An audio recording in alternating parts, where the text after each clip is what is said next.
Si vous avez vos Bibles, j'invite à tourner dans Actes des Apôtres, chapitre 3, pas les Actes des Apôtres, l'Apocalypse. Apocalypse, chapitre 3. Apocalypse, chapitre 3. On va lire un verset ce matin.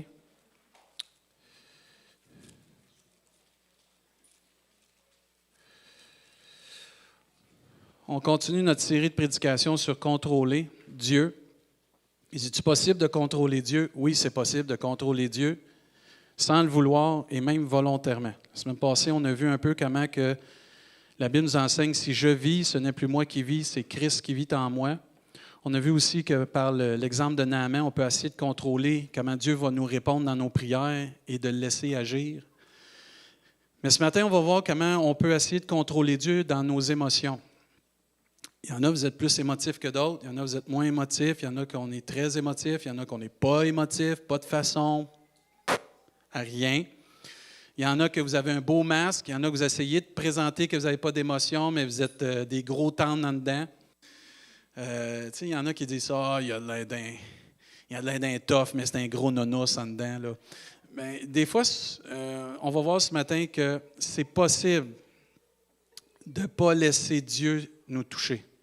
Et le but ce matin, c'est de réaliser que Dieu a quelque chose de mieux pour nous.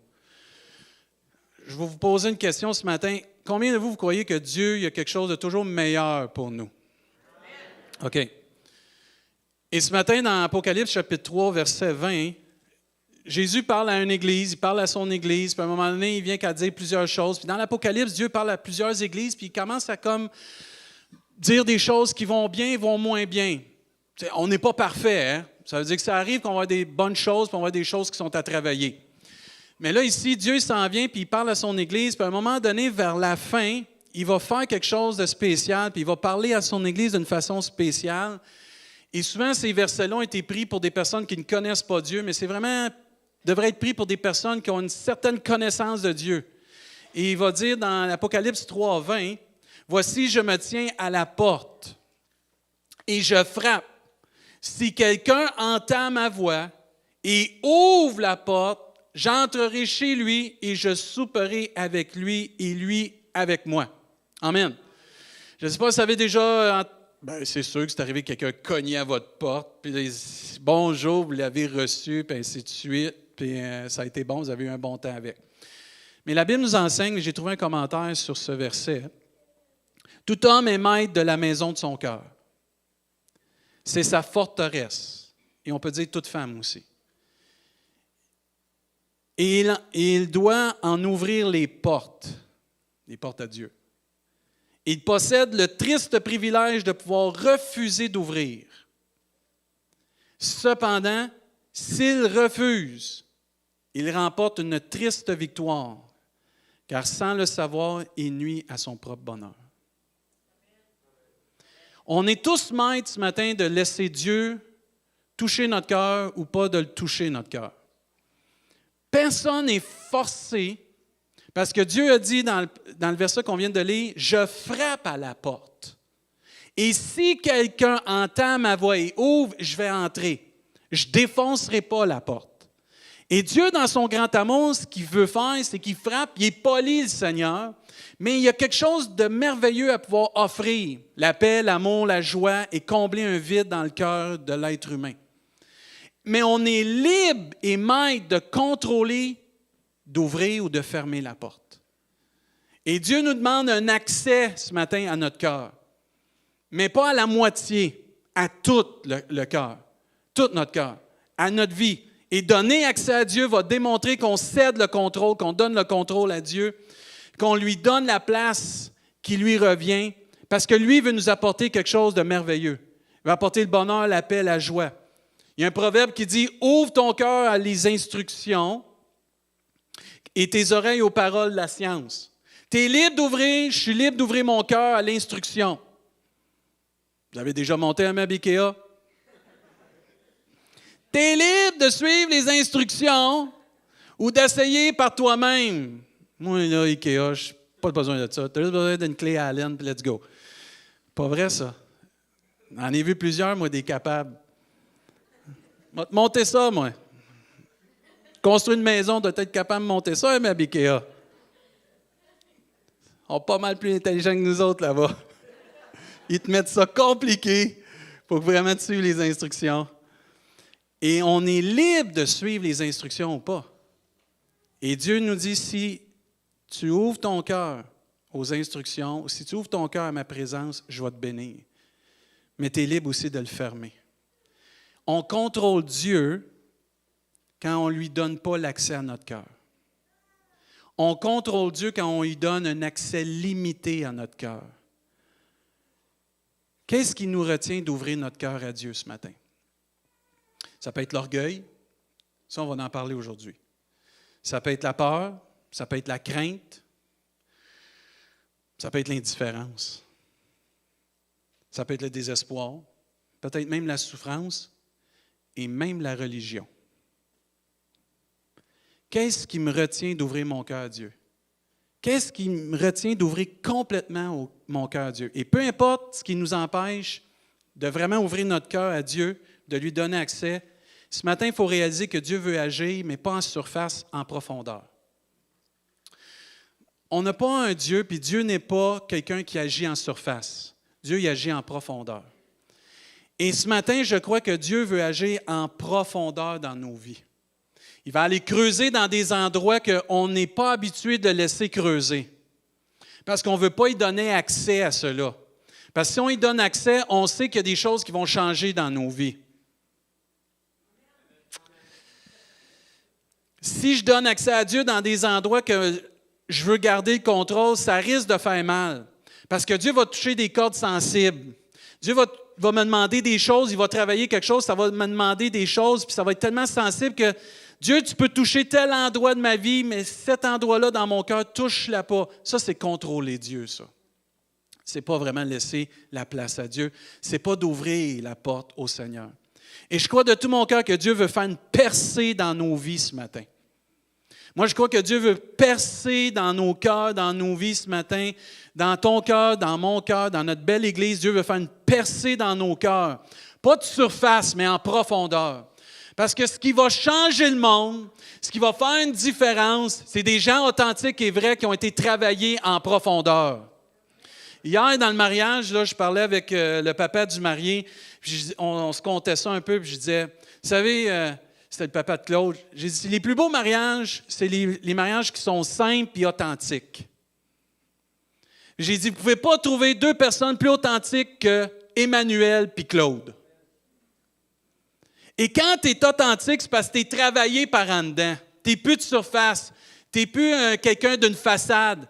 Tu n'es plus quelqu'un qui met un masque puis en arrière, il vit d'autres choses. Tu es authentique. Et Dieu veut travailler nos cœurs si on laisse rentrer dans nos cœurs, si on lui donne accès, parce que Dieu ne se forcera pas ce matin. Il va nous inviter, il va frapper à la porte de notre cœur. Et si on le laisse, il va faire une percée dans nos vies. Et cette percée-là va nous changer, et cette percée-là va changer notre environnement, va améliorer notre environnement. Tout notre environnement dépend de notre attitude et comment on est. Si tu veux que ton environnement change, laisse Dieu rentrer dans ta vie. Tu vas changer, puis ton environnement va changer parce que toi, tu as changé. Souvent, on demande à Dieu, change mon environnement. Non, change-moi, Seigneur, puis mon environnement va changer. Parce que mon attitude va changer, mon cœur va changer. Et c'est donner accès à Dieu ce matin pour être libéré, délivré, guéri au plus profond de mon être. Pas juste de surface, mais Seigneur, viens travailler tout ce qui doit être labouré. Il y a des cultivateurs ici. Hein, vous connaissez ça? Tu laboures-tu la surface ou tu laboures en profondeur? En profondeur. Parce que si tu ne laboures pas en profondeur, la semence, elle va mourir sur la surface. Mais tandis qu'en profondeur, elle va prendre racine. Puis elle va produire un fruit qui va faire une récolte puis une bénédiction. C'est la même chose que Dieu peut faire dans une vie. Il n'y a pas un homme qui peut travailler en profondeur. Il n'y a pas un psychologue. Il n'y a pas un thérapeute. Il y a juste Dieu qui connaît le cœur de l'homme, qui l'a créé, qui est capable de venir le labourer, puis de travailler, puis de semer quelque chose de merveilleux. Vous êtes quasiment tous, on est tous une preuve de ça. Parce que quand tu acceptes Jésus dans ta vie, tu changes, tu n'es plus la même personne. Et tu es transformé à cause de l'amour de Dieu et de la parole de Dieu. Et c'est la façon que Dieu veut vraiment agir ce matin, c'est de faire une percée. Parce qu'une des façons qu'on arrête Dieu d'agir, c'est qu'on lui dit non, rentre pas là. Va pas n'aient pas accès à cette partie-là de ma vie, n'aient pas accès à mon cœur de cette façon. Mais si on ouvre la porte ce matin, Dieu va changer des choses dans nos vies, parce que Dieu, c'est le Dieu de l'impossible, c'est le Dieu qui est illimité dans l'accès qu'il peut faire dans une vie. Et j'ai vu tellement de personnes venir à Dieu, des fois venir à Jésus, qui voulaient contrôler comment Dieu était pour les toucher, contrôler comment Dieu était pour les bénir, à cause d'orgueil, à cause de la crainte d'inconnu, à cause de la crainte de s'abandonner dans la présence de Dieu. Il n'était pas à 100% là. Et souvent, on vient à Dieu, mais avec des restrictions. Touche pas ci, fais pas ça. C'est pas ça que Dieu veut. Donne-moi tout ton cœur. N'est-ce pas Dieu qui dit, si tu me cherches de tout ton cœur, je vais me laisser trouver par toi? Ce n'est pas la moitié du cœur, c'est tout le cœur que Dieu veut. Parce que tout le cœur a besoin d'être travaillé. Parce que tout le cœur affecte tout le reste de la personne. Et Dieu nous enseigne que si on vient à lui à 100%, si on s'abandonne dans sa présence, on va vivre des temps extraordinaires. De guérison, de libération, de délivrance, de restauration. La Bible nous enseigne dans Matthieu 11, « Venez à moi, vous tous qui êtes fatigués, chargés, je vous donnerai quoi? Du repos. » Mais si tu viens et tu dis, je ne te le donnerai pas. Ça, c'est comme si vous allez au magasin et vous voulez retourner un produit, vous vous présentez au magasin et vous gardez le produit. Tu sais, on vient à Dieu, puis Dieu change, mais on le garde, le produit. On garde notre cœur. Au lieu d'y donner pour qu'il puisse le changer, il est défectueux, notre cœur, en passant. Il a besoin d'une transformation. Il a besoin que Dieu, celui qui l'a créé, vienne le changer parce qu'on y donne accès. Et si on fait ça, Dieu dit, si tu viens à moi, parce que tu es fatigué ou chargé, je vais te donner du repos. Dieu échange ta fatigue. Tu es tanné. Il y en a peut-être ici, vous avez vu cette semaine, c'était la journée du suicide. De souligner qu'il y a des gens qui s'enlèvent la vie. Il y a des statistiques effrayantes de comment les gens... À toutes les 40 secondes dans le monde, il y a quelqu'un qui s'enlève la vie. À toutes les 40 secondes. C'est les statistiques qu'il donnait. Et peut-être tu es fatigué de la vie, tu es tanné d'une situation. Venez à moi, vous tous qui êtes fatigués, chargés, je vais vous donner du repos. Dieu, il échange le négatif pour du positif. Il dit, prenez mon joug sur vous, recevez mes instructions, car je suis doux et humble de cœur, et vous trouverez du repos pour vos âmes, car mon joug est doux et mon fardeau est léger. Il va même dire dans un autre verset, « De même, vous qui êtes jeunes, soyez soumis aux anciens et tous dans vos rapports mutuels, revêtez-vous d'humilité, car Dieu résiste aux orgueilleux, mais il fait grâce aux humbles. » Là, il va dire une phrase tellement importante, « Humiliez-vous donc sous la puissante main de Dieu. » Si ce matin, je dis, « Seigneur, je m'humilie, je sais que tu es plus grand que moi, tu es plus grand que ma capacité, puis j'ai besoin que mon cœur soit changé. » On s'humilie sous la puissante main de Dieu afin qu'il vous élève au temps convenable. Et là, il va dire, « Et déchargez-vous sur lui de la moitié de vos soucis. » Tous vos soucis. Pourquoi? Parce que lui-même prend soin de vous. Si on donne accès à Dieu, il va y avoir un changement. Tout au long des évangiles, personne n'a rencontré Jésus sans être transformé, sans avoir une décision importante à faire dans sa vie qui est venue qu'à changer sa vie. Même la parole de Dieu nous enseigne de répandre son cœur comme l'eau. Ça, c'est quelque chose, ça. Vous êtes capable d'ouvrir la champleur? Et de l'eau coule. Vous êtes capable de diminuer ou augmenter le débit d'eau. Mais Dieu dit de répandre son cœur comme l'eau devant lui. Et peut-être tu es ici ce matin et tu te dis, moi, de répandre mon cœur, j'ai de la misère à faire ça. Je n'ai pas appris ça. C'est difficile. Pour moi, laisser accès à mes émotions, à mes sentiments, à Dieu, c'est compliqué ça pour moi. Mais plus on va retenir, puis plus on va empêcher Dieu d'aller dans des endroits dans notre cœur qu'il veut aller, on va rester le même. Il n'y aura pas de transformation. Ça ne changera pas. Rien ne va changer dans nos vies si on ne vient pas s'abandonner complètement au Seigneur. Il faut arrêter d'avoir peur et certains d'entre nous trop réfléchir. Dieu va me bénir de même, il va faire ci, il va faire ça. Hey, tantôt, on a lu avec Raphaël d'être simple comme des...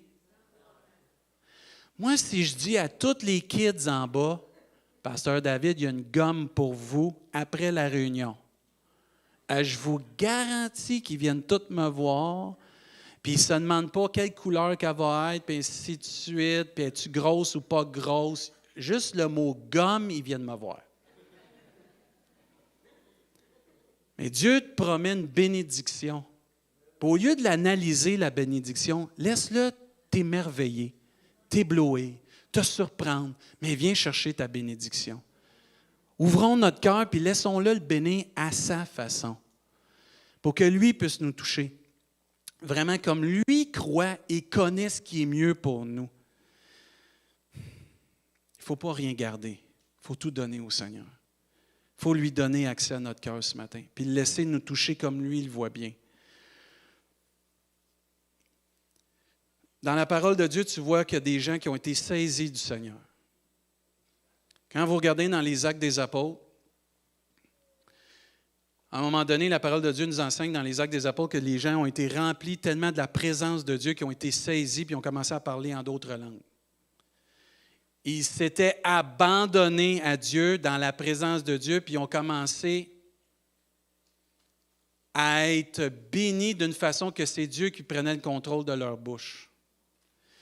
Et plusieurs d'entre nous, on a de la difficulté à laisser le contrôle à Dieu. On vient dans sa présence, puis là, Dieu veut nous bénir, puis aussitôt que ça monte dans notre cœur, on met le bouchon. Hey, non, hey, il faut que ma coupe déborde, là. Hey, qu'est-ce que je vais vivre? Non, non, à moitié plein, c'est bon, Seigneur. Je suis correct, je suis satisfait à moitié plein. Là, on revient dans la présence de Dieu, puis là, oups, Dieu veut nous bénir, puis là, ça monte dans notre cœur, puis là, on met le bouchon.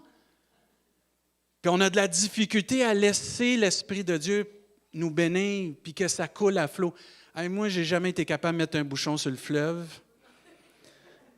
Puis la Bible nous enseigne qu'il va nous bénir par des fleuves d'eau vive. Essayez de mettre un bouchon là. Mais dans notre relation avec Dieu, on a de la difficulté. Et moi, ce que j'ai aimé de ces gens-là dans les Actes des Apôtres, c'est qu'ils ont laissé Dieu les bénir. Ils se sont laissés remplir. Ils se sont dit, je vais me laisser remplir parce qu'il y a une bénédiction pour moi. La Bible nous enseigne même dans les Chroniques un jour qu'ils étaient tous rassemblés ensemble devant l'Éternel, les petits-enfants, les enfants. Puis à un moment donné, Dieu il a saisi un homme qui s'appelle Zachaziel. Puis il a commencé à parler. Il a été saisi de Dieu.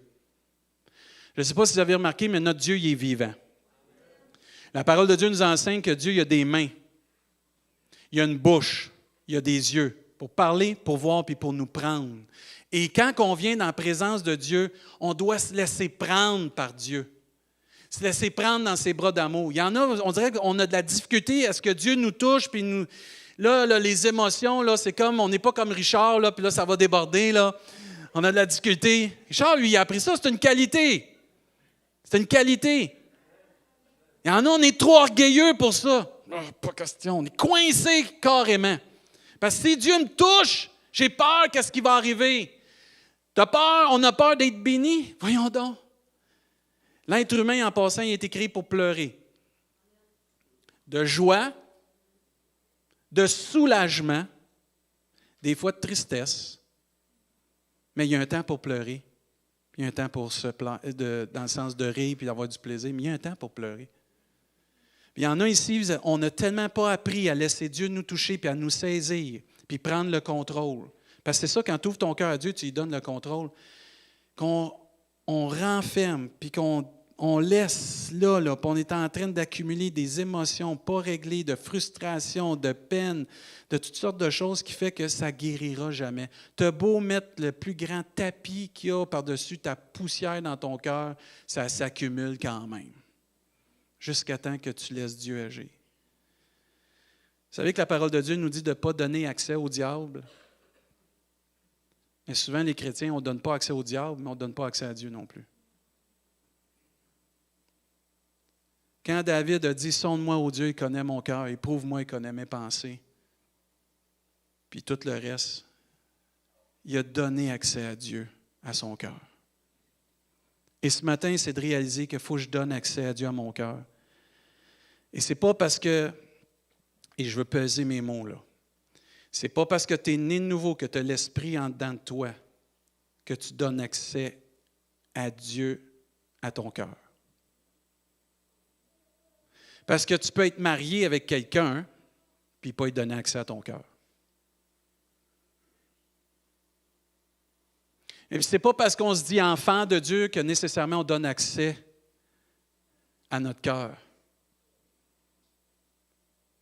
Et moi, je crois que Dieu veut guérir dans notre Église, veut guérir ce matin des personnes, veut agir dans les cœurs, veut relâcher tout son amour ce matin, toute sa puissance, toute sa paix, tout son réconfort, toute sa compassion sur chacun de nous.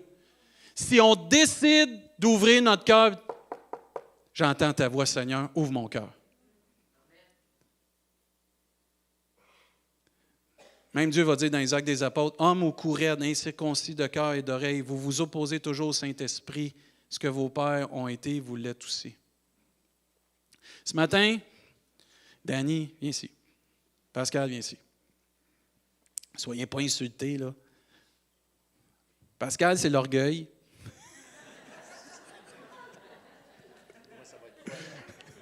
T'as-tu peur? Oui. OK. Mets-toi entre nous deux. Toi, t'es Dieu.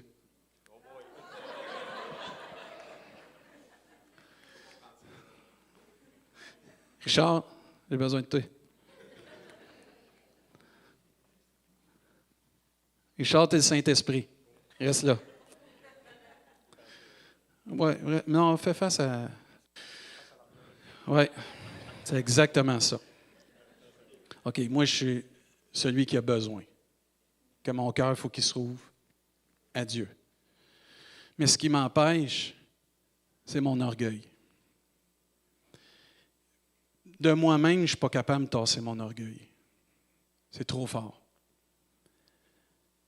Même Dieu, là, il ne forcera pas.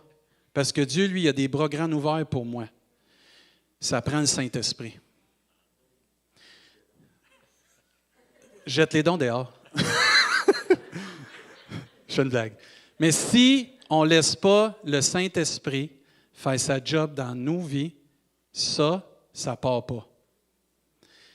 Quand Jésus a dit, là, je vais vous envoyer un autre consolateur, là, ce n'était pas une farce. Ce n'était pas juste des belles paroles religieuses. C'est que Jésus savait que par nous-mêmes, l'orgueil, la crainte, nommer tout ce qui nous empêche d'aller à Dieu, ne peut pas s'enlever sans le Saint-Esprit. Et c'est pour ça que dans les Actes des Apôtres, il dit, vous vous opposez encore au Saint-Esprit. Il ne faut pas s'opposer au Saint-Esprit. Il faut le laisser agir dans nos vies, parce qu'il va nous consoler. C'est-à-dire, je t'invite à aller avec le Saint-Esprit, d'avoir une bonne discussion, puis moi, d'être dans les bras de mon Père. Mon Dieu! Est-ce qu'on peut les remercier ce matin? Mais vous comprenez l'exemple? Mais certains d'entre nous, malgré qu'on a la solution, on reste comme on est. On ne laisse pas l'Esprit de Dieu agir dans notre vie. On met un bouchon là-dessus. Puis on a peur de l'amour de Dieu dans la présence de Dieu. Je le sais ici, puis je suis convaincu qu'il y a des gens ici, vous avez peur que Dieu vous touche parce que vous savez que s'il vous touche par son amour, vous allez briser et vous allez être guéri et ça vous fait peur, ça. Il y a des gens qui ne veulent même pas aller à l'hôpital parce qu'ils ont peur de l'hôpital. Ils n'ont pas peur d'être guéris, ils ont peur de l'hôpital. Moi, là, mon papa, dans sa génération à lui, tu ne vas pas à l'hôpital. L'orgueil. Et dans le monde qu'on vit aujourd'hui, moins Dieu et le Saint-Esprit, pas besoin de ça. Je suis bien. C'est un mensonge.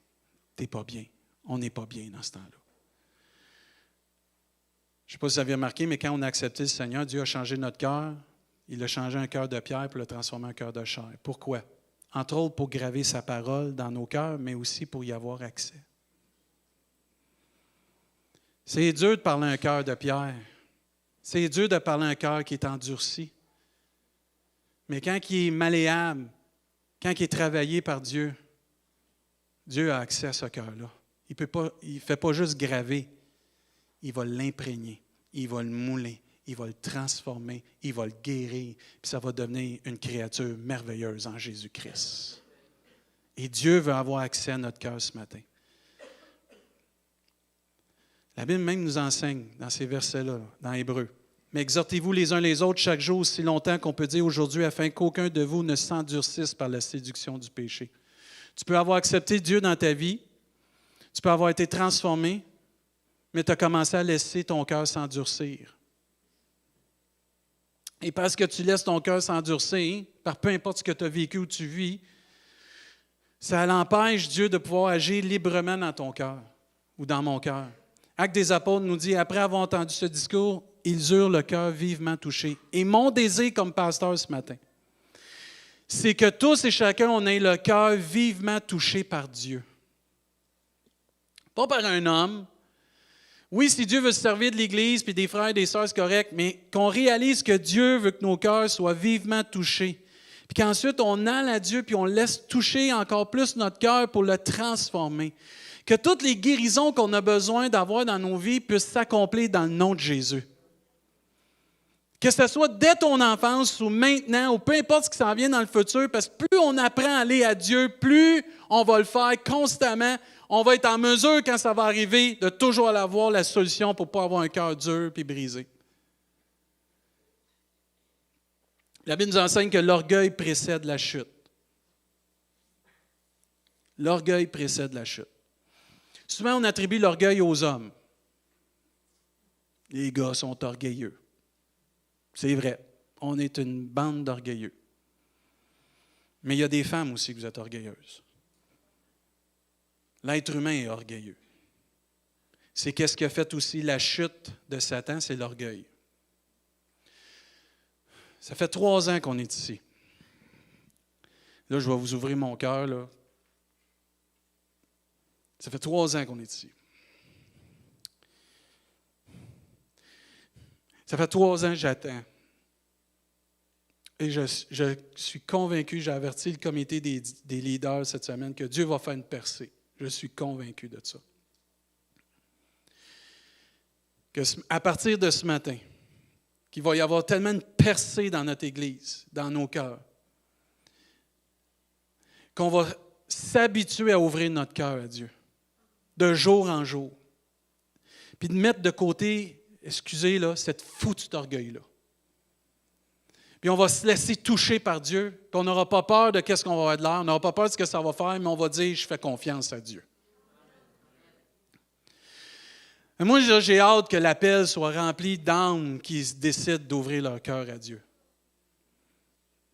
Parce que je sais de tout mon cœur qu'on est capable plus que ça dans la présence de Dieu. Je suis convaincu qu'on est capable de prendre du temps dans la présence de Dieu puis laisser Dieu nous travailler encore plus. Moi, je m'attends de grandes choses du Seigneur. Parce que je ne cherche pas un petit Dieu. Je cherche le Dieu Tout-Puissant.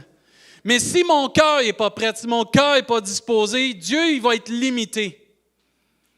Parce que Dieu ne me force pas, il me dit, je frappe à la porte, puis si tu entends ma voix, David, puis si tu ouvres ton cœur, David, je vais rentrer, je vais souper avec toi, et tu vas voir comment je vais changer ta vie, je vais changer ta famille, je vais changer toutes les choses. Tu vas voir comment ça va être transformé à ma gloire, et tu vas vivre la paix, la joie, l'amour, le bonheur qui est promis en Jésus-Christ.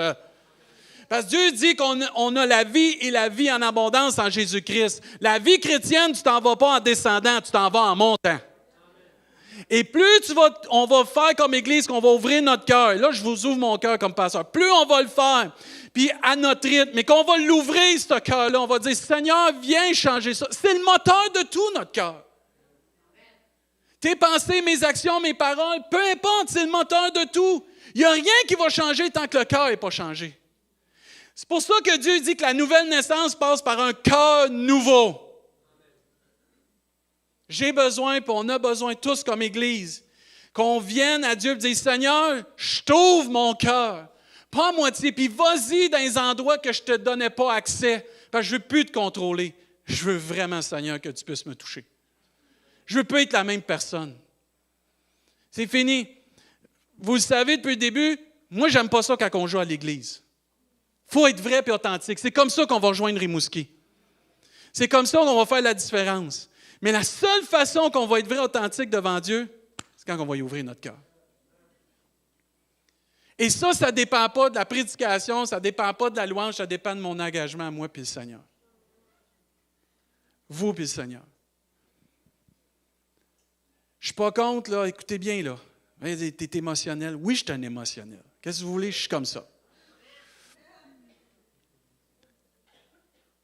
Mais je suis capable de comprendre aussi des choses que Dieu ne veut pas que je me limite à ce que l'ennemi me fait croire. Puis certains d'entre nous, parce qu'on met un bouchon dans la présence de Dieu, de qu'est-ce que Dieu veut faire, mais ce qui arrive, c'est qu'on pense que c'est comme ça que Dieu va toujours nous bénir. Hey, la Bible nous enseigne de gloire en gloire, de victoire en victoire, de progrès en progrès, puis de plus en plus, puis de plus en plus. Moi, je n'ai pas un Dieu qui diminue, c'est un Dieu qui augmente les bénédictions. Ça veut dire que si tu crois sincèrement à ces mensonges-là, c'est faux que Dieu veut juste te bénir comme ça. Dieu veut te bénir au centuple, que ça nous dit. Et moi, je crois que si on ouvre notre cœur comme Église, si on ouvre notre cœur comme enfant de Dieu, si on ouvre notre cœur comme humain à celui qui nous a créés, il y a une façon qu'on va être béni qu'on ne peut même pas s'imaginer. Parce que Dieu a des projets pour nous puis des bénédictions en abondance. Mais l'orgueil doit disparaître. L'orgueil doit prendre le bord. C'est l'orgueil qui nous empêche d'atteindre Dieu. C'est l'orgueil qui nous empêche de donner accès à Dieu. Il faut se réveiller. Je vous en supplie. Il faut se réveiller. Il ne faut pas laisser l'ennemi nous endormir par l'orgueil. Acceptons pas ces conditions-là. « ça a toujours été le même, pasteur, ça ne changera jamais. » C'est faux. Celui qui a commencé en nous, cette œuvre va la rendre parfaite. C'est pas vrai que ça va toujours être comme ça parce que c'est l'orgueil qui nous détruit, c'est l'orgueil qui nous fait tirer par en bas, qui nous empêche de vivre pleinement ce que Dieu a pour nous. Mais plus on va laisser la place à Dieu, les transformations vont se faire de jour en jour à son rythme. Mais ils vont se faire, frères et sœurs, puis il faut réaliser que Dieu, il y a une meilleure façon, c'est celle de lui donner accès à notre cœur, puis celle de lui donner accès à nos frustrations, nos peines, nos joies, nos désirs, et même tous tes rêves. Donne accès à Dieu à ça. Parce que notre gros défi, c'est qu'on veut contrôler Dieu de la façon qu'il nous bénit, puis de la façon qu'il va toucher notre cœur. On limite Dieu. Je vais inviter Samuel à s'avancer tout seul ce matin. Samuel, je ne veux pas te chanter ce matin, je veux juste que tu grattes quelque chose, s'il te plaît.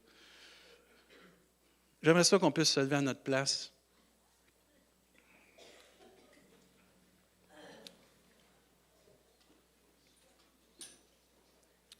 Je vais vous conter un témoignage que j'ai vécu cet été. Je termine.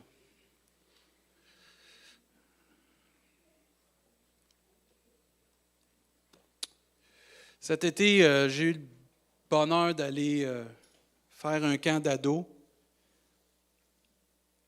Et y a-tu plus dur des fois que des ados dans leur cœur? Parce qu'ils vivent toutes sortes de frustrations, toutes sortes de difficultés. Ils ne se comprennent pas, ils ne comprennent pas les autres. Là. Les autres ne les comprennent pas, et ainsi de suite. Et pendant ces 3 jours-là, il y avait un kid.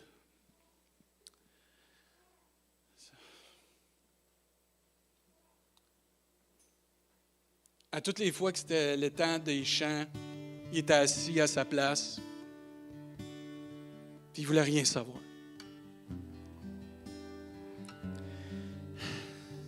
Puis je le voyais, ce kid-là. Puis il ne voulait rien savoir.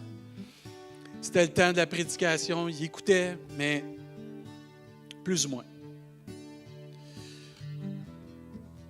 Quand c'était le temps des appels, il restait solide dans son banc. Il était attaché à son banc comme s'il était collé là. À un moment donné, une réunion, une autre réunion.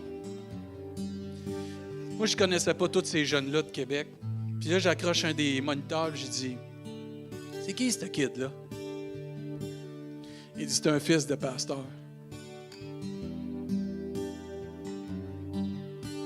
Ah ouais? Puis moi, je prenais toujours l'habitude d'aller prier avant les réunions. Puis la dernière réunion, j'ai imploré Dieu. Fais qu'il puisse te goûter, te toucher, qu'il puisse ouvrir son cœur à toi. Puis la thématique de cette fin de semaine-là, c'était la rébellion. Puis à un moment donné, j'avais fait un dernier appel, parce que c'était la dernière soirée.